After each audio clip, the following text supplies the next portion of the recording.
Welcome to Commas. Commas is all things tech. You see culture and technology coming together. Life hacks. The practicality right now and the inefficiency of the internet of buying and selling stuff is extraordinary. Entrepreneurship advice. I think the first thing is you got to understand your business inside out. Love and tech. I've almost reduced dating to kind of this very momentary snap of a person. It's going to be a fire show. I have yet to see something these days that's truly differentiated. New advice and new inspiration every show. This really is about the next generation of creators going faster, further than we did. And now, Sequoia Blodgett. Now let's start stacking them commas. Hey, what's up, everybody? We've got a really special guest. Oh my gosh, I'm so excited about this episode. Grace Ling has scoured the internet.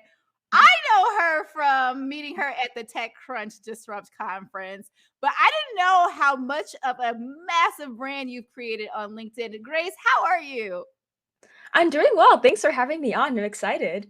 I'm so excited to dive into this because your demographic lends itself to like a TikTok or like an Instagram and really like a TikTok, right? But you've managed to really, really, really hone in on LinkedIn. So I really want to dive into that conversation today. But before we do that, you're currently working at EA. Yes. Okay. Yeah. How did you land your role at EA?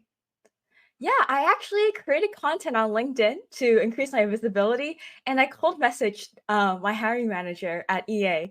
But I also created a lot of content at first. So I know on LinkedIn, especially, it's a place where a lot of hiring managers hang out in. So that's how I got into content creating. Well, I was creating content for like 10 years before, but LinkedIn specifically. And then I had some stuff on my profile, so I had something to cold message about. So that's how I landed my job. That's so cool. Okay, so let's dive into your background a little bit. Before you got to EA, you said you've been in content creation for 10 years. What was your journey? Yeah, I started on Tumblr around 2014, so about 9 years. I had a couple of hiatuses throughout college, but essentially I started creating content because I got really bad grades in language arts because my writing just sucked. And I was like, I like Tumblr. It's fun. I was an artist for a long time, so I always follow artists on Tumblr. And I decided to start writing about like running. I was a competitive cross country and track runner, so I wrote a lot about running, student life, how much I hated homework on Tumblr. So I was this like relatable high school kid. And then I suddenly got like 8,000 followers in a year. And then brands started contacting me in high school to do like post stuff on Tumblr. But it was all gifted because I was like a minor at that time. And so that's how I got into content creation. It's just because I wanted to improve my writing skills. And then at Tumblr kind of died, I kind of pivoted over to Instagram. I had like 4 different Instagram accounts at one point. One for like my own travel lifestyle one for art, one for like food art, and one for like boba tea. And I've grown them a lot. And then I started working with brands as well. But then in college, I actually was pre-med. Long story short, I wanted to learn how to biohack myself to run faster. So I was focused on school. So I stopped focusing on content for several years. And then 2020 happened, pandemic. I needed a job and I saw LinkedIn popping off. So I was like, oh, I have background in content creation, lifestyle stuff on Tumblr. So bring it to LinkedIn. And then about 3 years of consistent posting content, I'm almost at 30,000 followers and getting a lot of like job offers, consulting gigs, improving my skills, meeting a lot of cool people. So I love content creation. Has brought me a lot of things and enabled me to meet a lot of wonderful people. Oh my gosh, there's so much I want to unpack in this. There's so much good stuff. Let's just back up for a second. Biohacking, tell me why you wanted to go down that journey. Yeah. In high school, so I started running. I used to describe myself as a couch potato. Like I love drawing, I love playing games, sitting my butt all day as a kid. And then one day when I was 13, my mom, she started paying me to go to the gym with her, and I started running on the treadmills. And suddenly I was fastest person in my school, broke school records, went to nationals, placed top 40 in high school, all because my mom paid me to go to the gym with her. I discovered running, and I was like, oh, I want to take this further. So how do I optimize myself? So I wanted to learn the system so I can hack it about the human body, and that's why I studied bioengineering in college. So I actually have a degree in bioengineering and computer engineering because later I want to make games, and so I pivoted a lot in my life. But yeah, all because I want to run fast. I love that. I love that you're consistently hacking, right? Because what people don't understand is not only did you try to hack bioengineering, you've hacked LinkedIn.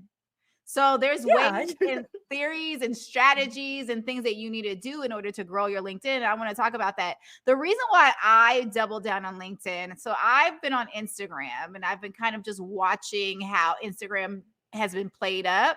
Instagram is very, very good for brands, right? And personal brands in particular. So I want to talk a little bit about what a personal brand means and why exactly you go and spread that personal brand to different verticals. So let's double down on personal branding first.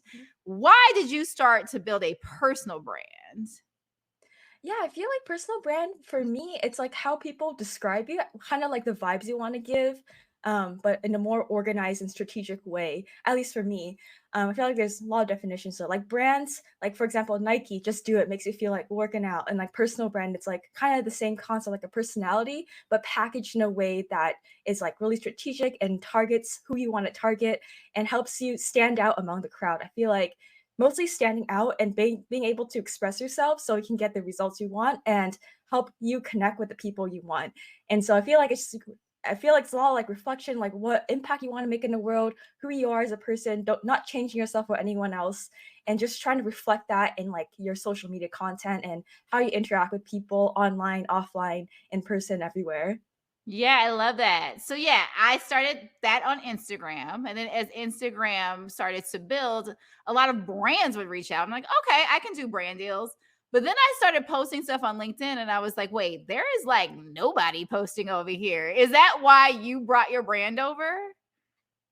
Yeah, I actually was on Instagram for a while, but sometimes before the algorithm really liked me, I would get like 1,000 likes a post, and then sometimes like a couple of years later, when I didn't post for a while, I get like 100, and then it's just like up and down. It's like so random. I feel like there's so much content on there, but I like LinkedIn because I feel like I like posting on LinkedIn because I know it's where a lot of like hiring managers hang out in, a lot of big business people where the opportunities come from.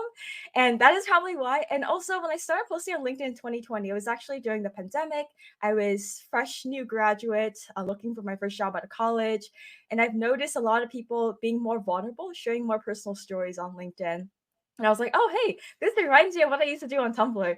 And so I just decided to like try it myself. I talked about my failures, being Zoom bombed. I think that for my first post that went viral on LinkedIn was actually I run this community called Design Buddies, and I've been doing it for 3 years. And then our first meetup, we actually got Zoom bombed. So I was like shook, and I talked about it. And then it was the first post that went viral, and I was like, wow, LinkedIn. So I started like being more vulnerable, sharing more relatable stories, and then kept going from there. So then what ultimately do you believe? Do you believe the authenticity is what grew it for you? I think so. For me, I noticed the posts that go viral is the posts that I either share like a personal story or some tips and takeaways from that as well. So for my posts, I just try to be either like informational, help people learn a new skill, feeling inspired, or making people laugh. So just trying to see like what kind of value I can give. So you got hired, you reached out to the hiring manager cold and you got hired. What we got to break this process down because on Yeah. LinkedIn people are struggling right. The posts that are surfacing right now are I have applied to 5,000 jobs and I've Mhm. gotten nothing like that. And to me, that is alarming, right? So let's break some stuff down for the people in terms of like your journey specifically from like posting to grabbing their attention, etc. Yeah, on LinkedIn. So what I did was thankful. I'm always really active in a lot of online communities, so helping meet a lot of really cool people, cool mentors. So one of my mentors gave me this advice that essentially changed my life. Is use LinkedIn search. So I searched for like design. I was looking for a UX design internship slash job at that time. So I searched for UX design manager, senior manager, director, or VP of design. And I filtered by location, filtered by company, added everyone, looked at the people also viewed, added everyone that seemed like in a position of hiring. However, when I sent them the connection request, I was like, hi, I'm Grace. I'm a student studying computer science, looking to transition to a career in UX product design. Would love to learn about how you got to where you are today. So I framed it around learning. And then if the vibe is right and if they're hiring, they will refer me to their company. But I would target strategically those people because they have the power to hire. That's like I did that 400 times.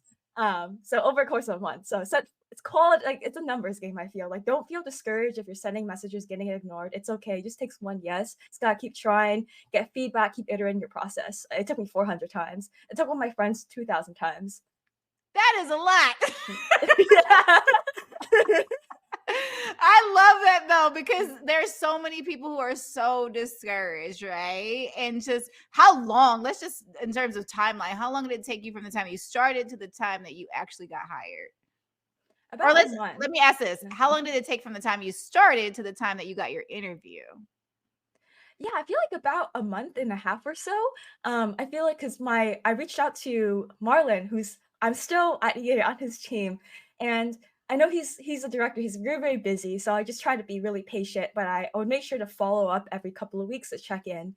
But I didn't want to sound desperate, but at the same time, I was like, this could be life changing. So I just wanted to be patient and then just kind of follow up strategically. Was that your first role? This is my first ever design role, my first job out of college, like full-time job. I was an intern. I started in June 2020 and started working there full-time December 2020. Okay. So first role, so you didn't come in with any like a list of experience or anything. So how did you get his buy-in?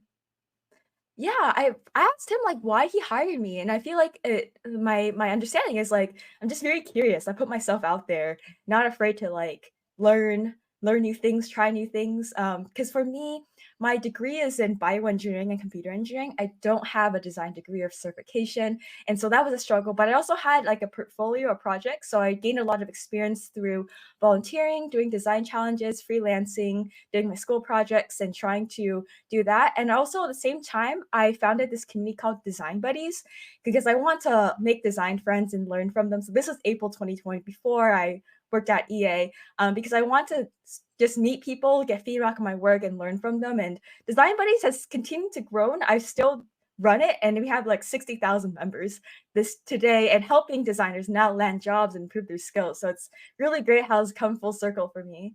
I love that. And then the one thing I think is so important. So I do this now too, because as a creative, you have got to have a portfolio.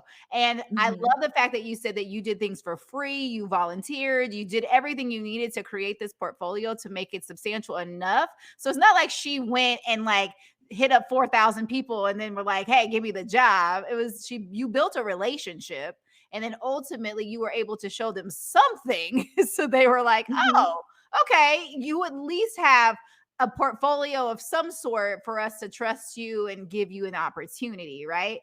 And so I feel like the process that I've been currently doing when I'm talking to different people, if I'm looking for a different opportunity, is I'll put together a deck, right? I used to direct music videos and I used to hate putting together decks because they would take a lot of time. But when you look at a visual presentation, that's so much different from like giving somebody a resume, right? So even though me submitting to a, head of content or whatever the role might be takes an additional 3 hours because I'm tailoring this deck to make sense for your Mhm. role, I think it's worth it. So in your portfolio, what did you add? Was there anything specific that stood out for your opportunity? What was it that you added because you didn't have a lot of experience? Whereas my portfolio, I have tons of experience. So there's like a lot of stuff in there. Mhm. Oh yeah, sorry for portfolio by the way. I saw you directed like Justin Bieber's, which is really cool. I was looking for this. Yes. Yeah, I think your background's really cool. Me Thank too. you. Thank you. I Yeah. appreciate that. Yeah, that was when he was, I think, 16. So, Oh which wow. is so many years ago. But yeah, thank you for that. Yeah.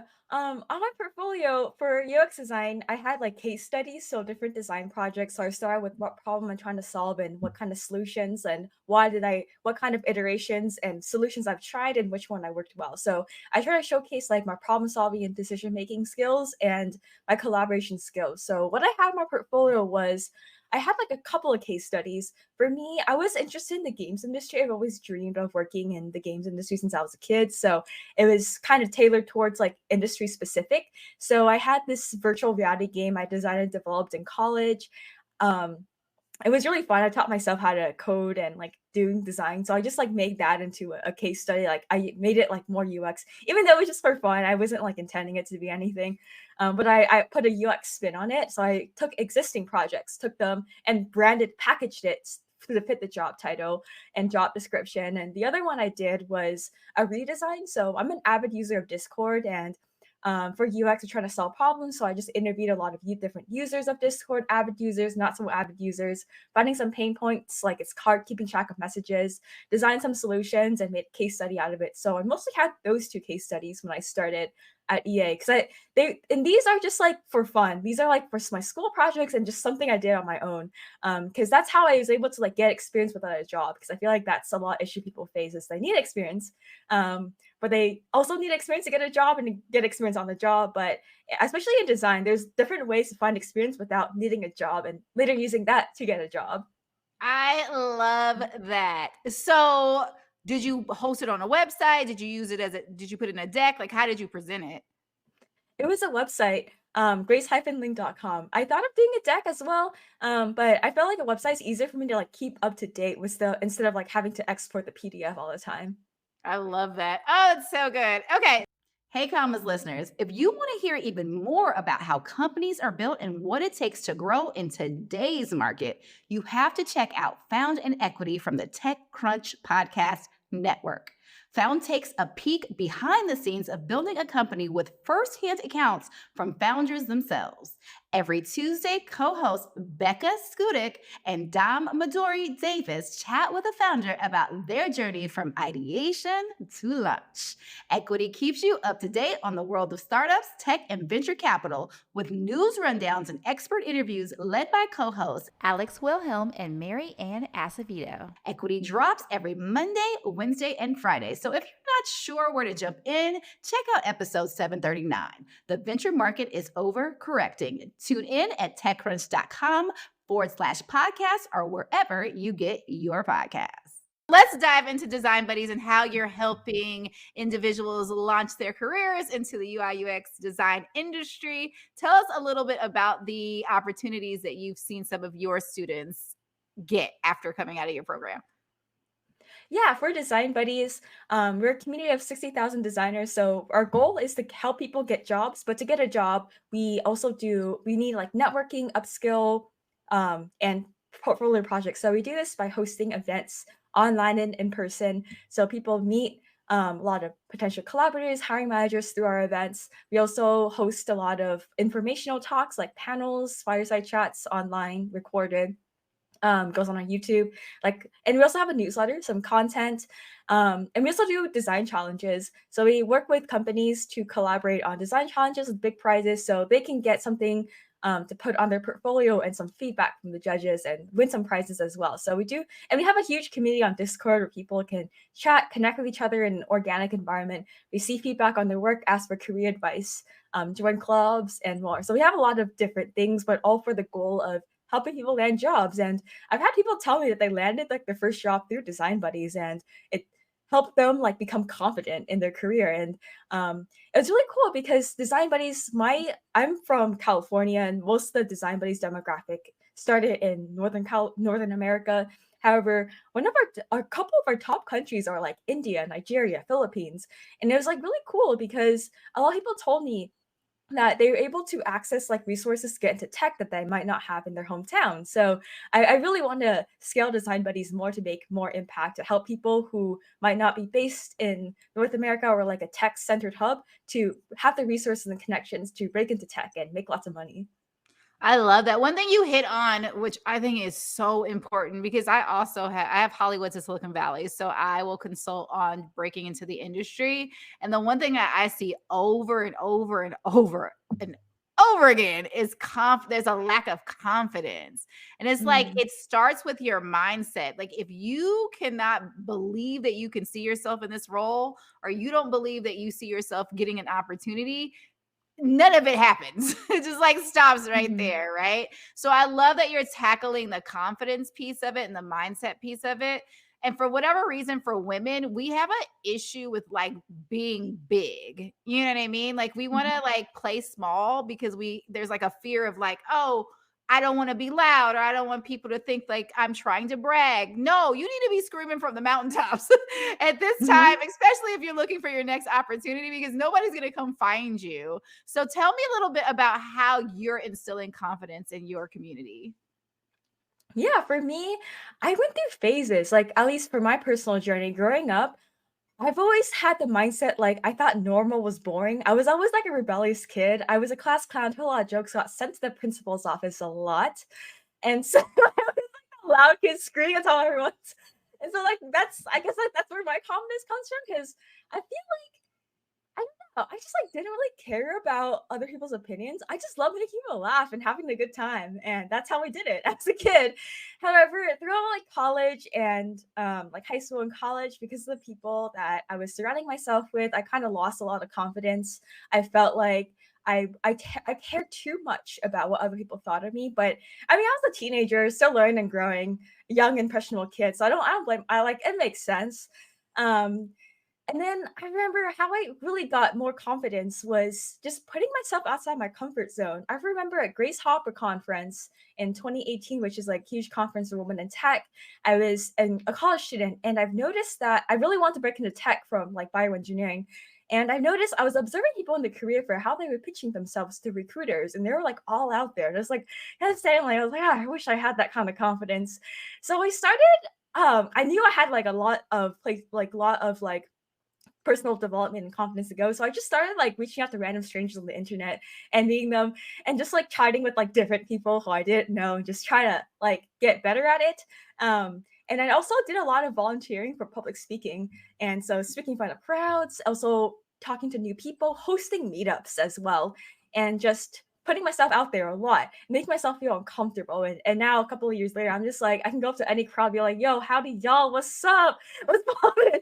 And so it definitely took a process, but I went through phases, I would say, but just putting myself outside my comfort zone, seeking opportunities to interact with people, get feedback, and also being okay with the fact that not everyone is going to vibe with me, and that is okay. People are allowed to have their own opinions. I'm allowed to have my own opinion, and just being able to like walk away with whatever happens, because there's so many people in this world. As humans, it's really natural to focus on the few people who might not like vibe with you, but there's so many people out there who are like really great people. So don't let that have like don't let that discourage you or anything. I love that, because you're going to find your tribe. And I think that's so important as you're moving and navigating throughout the world, is the people who want to connect with you will connect with you, and the ones that don't won't. So when I saw you at TechCrunch, you were like so bubbly, and like all your little design buddies on your backpack. And I'm like, she's so cute. Thank you. How do you develop your confidence?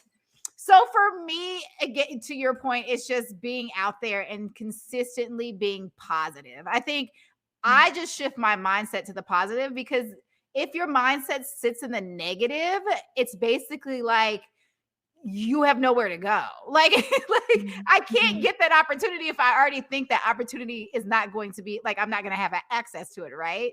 So I literally move through life like I already have the opportunity. Like, you guys need me. It's not like me seeking you. It's like I'm bringing you that. Right. It's like I'm bringing you value. Right. And so I feel like when you move through the world, knowing that, I think it's a value exchange, knowing that I'm bringing you value versus me taking away from you or the opportunity. That's how I kind of position myself. So I'm always trying to bring value consistently versus like, if I'm navigating the job market, oh, I need this job. It's like, no, because then when they reject you, you feel internally, oh, like I'm rejected. Like they don't think I'm good enough. Whereas if you know that you're bringing value to an opportunity, if they reject you, you're like, okay, cool. Let me find somebody else who thinks I'm in alignment with what they have going on. And if they know that I'm going to bring that value to them, that is going to be a fit for them. Right. So I just don't think, I don't take things personally, because 9 times out of 10, it's not personal. And also I know that whatever the opportunity is, when it's the proper fit, is because there's an alignment in that fit. And it's because I'm bringing value to the situation. Right. So I just don't take it personal. I think that's the way I've navigated it. I love that. It's like having the abundance mindset. There's no shortage of opportunities, always more out there. Exactly. And that's so true. Like abundance versus like not have, like if you feel like that there is no opportunity, then there is no opportunity. Like that is literally the outcome that you've already presented it to yourself. So yes, totally. Well, Grace, this has been like an amazing conversation. I loved hearing about your entire experience. Can you leave the people with 3 tips in terms of how to navigate LinkedIn properly so they can grow their personal brand, get that next opportunity, move on to whatever their entrepreneurship endeavors are? What are 3 strong tips you can leave them with? Yeah, I feel like just being able to put yourself out there and having like nothing to lose mindset, like being yourself on LinkedIn and not being afraid of what happens because I feel like LinkedIn it's interesting. It's like different from different social media platforms. Like for example, the comments I've noticed like on Instagram, Twitter are different than LinkedIn, so it's like very professional. Usually there's like if I know some people are like more sensitive to like hate comments. In my experience, I've experienced like less of that on LinkedIn because people's employers are watching. So so yeah, just being able to be yourself, put yourself out there with nothing to lose. And if I know like when starting out, I know some people struggle with the fear of like getting negative comments. I would say based on my experience, LinkedIn is a place where I got the least. But I feel like if you have have opinion, there's always gonna be people who disagree, and that is okay. And just being okay with that. It definitely was a journey for me. I guess second tip is just finding out like what are your goals and how do you want to position yourself to fit those goals. Like for example, for me, my goals now are to get more like brand deals, more partnership stuff with design buddies. So I try to position myself as like a thought leader in the design space, design, community building, and social media space. So I talk a lot about like career tips, community building tips, my experiences at different events. So just putting myself out there because my goals are to get invited to more events, to get more brand deals, and to get more partnerships. So that's why I do that. But when I was starting out in design, I was trying to get into design. So I talked about like what I was designing, working on, and what I was learning in design. So it depends on your goals, but being able to structure content to fit those goals. And also don't be afraid to promote yourself too. Like you want people to connect, say that. And also on LinkedIn. So there's like a couple of things I noticed about the algorithm in 2023. I noticed the first thing is LinkedIn, like the algorithm likes like 3 to 5 hashtags and using hashtags that are like both small and big. So like looking at the hashtags and how many people are following it. So mixing the ones with like 1 million followers versus the one with like 3,000 followers and just like adding them both in there in the mix too, but no more than 3 to 5. Otherwise they may categorize you as spam. Also longer form does better on LinkedIn. Like the more people spend on your post, clicking through the carousels, watching your video, having an image, the algorithm will like that. And then within the first hour, responding to all the comments you get to bump up the algorithm too. And also like adding a call to action to comment because the algorithm really likes it when people like react and comment on your post within the first hour. So adding a question, you can like share a story, be like, hey, does anyone else share the same experience? Or like, hey, what is your advice to do in situations? So giving people a platform to add value as well. And also another one is like commenting on other people's posts to add value as well as like being able to meet cool people and have yourself seen on other places too. So like focusing your content, but also trying to give value as well on other people's content. So those are some LinkedIn hacks I've noticed this year. So good. I do have a question before we wrap up. How do you balance your personal brand with EA? Is there ever a conflict where they're like, wait a minute, like what are you doing over there? Yeah, for me, it's interesting. So I've read through like the EA social media policy many times to make sure I'm not doing anything that would cause a fire. So as long as I am clear that all views are my own, like I have that on my profile and I have that before having like public speaking engagement, like all views are my own, don't represent EA. And to my understanding, it's fine.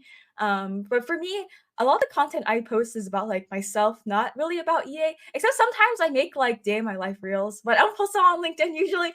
I have Instagram for that. So I kind of just separate myself and EA, but at the same time, sometimes I still post about EA, like have a great experience at the office, took some Halloween stuff from my coworkers, posted on LinkedIn, tagged EA in it. Yeah, so I guess I just try to like separate myself and just disclaimer that like, hey, what I'm saying out there is myself, not EA. And yeah, and also like for me, I guess it depends on your company culture too. A lot of people at EA really like my content on LinkedIn. Like every time I go into the office, I always get like randomly recognized by people I don't know, which is like really cool. I feel like I'm a big celebrity. I'm just like yelling on LinkedIn all the time. And so it has given me a lot of like cool opportunities to meet other people outside of my team at EA. And then they also wanted me to like one point like make TikTok. So it's like pretty cool. So it's like by posting content about like myself and about like what I'm learning at work, my profession, I've able to increase my network like outside of EA and within EA as well. So it's giving me a lot of pros and not really any cons, at least that I not know of or don't know at that might come across. I love that. So wait, with your brand deals on LinkedIn, are you getting traditional brand deals through LinkedIn? I am actually. They all reach out to me wanting to like make some content for myself and Design Buddy. So I run kind of two brands, one for myself, which is more like design and career content on LinkedIn, and then more lifestyle travel content on Instagram. And then Design Buddies is all design content, but sometimes they want me to like make design stuff for myself. Sometimes they want it with Design Buddies. So I always just try to hop on the call and understand what are their goals, what problem they're trying to solve, how can we help that way. So yeah, so that's where people try usually find me through is LinkedIn, and then we kind of discuss like details after that. Love that. Awesome, Grace. Well, tell the people how they can find you. Yeah, you can find me on LinkedIn as well. I'm also LinkedIn Grace Ling. On Instagram, my main one is I Run Grace Pace. So like I run and then Grace Pace. And then my art Instagram is Candy Leaf, like Candy Leaf with an underscore. And on Twitter, I'm Grace Leaf with an underscore. I'm also on like TikTok and YouTube as well. So feel free to just Google my name and find me there. My TikTok is Candy Leaf. My YouTube is just Grace Ling. And then Design Buddies, just you can Google Design Buddies and see us everywhere. You can join our Discord server, see our website. We also active on like LinkedIn, Instagram, and Twitter, and soon more TikTok videos. And we're also starting a podcast. We actually recorded our first episode yesterday. So stay tuned for that as well. And also stay tuned for more local Design Buddies meetups, hopefully one near you as well. Awesome. Well, thank you so much for your time, Grace. This has been amazing. Take care, and we will see you soon. Thanks for having me on. This was really fun.